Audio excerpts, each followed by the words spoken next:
我的大货车一路向远方，邻里亲朋顾不上，我总是特别的忙。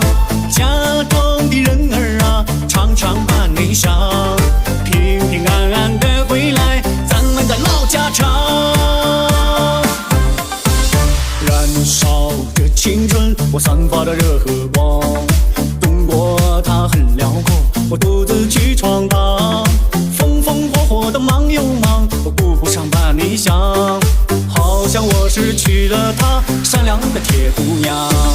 伴随着月亮，伴随着太阳，成都的小酒馆我也曾喝儿凉。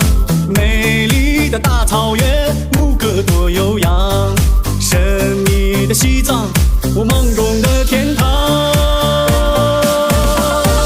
开上我的大货车，一路向远方，为了老婆和孩子，还有咱爹娘。人生的路啊，哪有太漫长，平平安安的回来，才是家人的希望。开上我的大货车，一路向远方，邻里亲朋顾不上，我总是特别的忙。家中的人儿啊，常常把你想。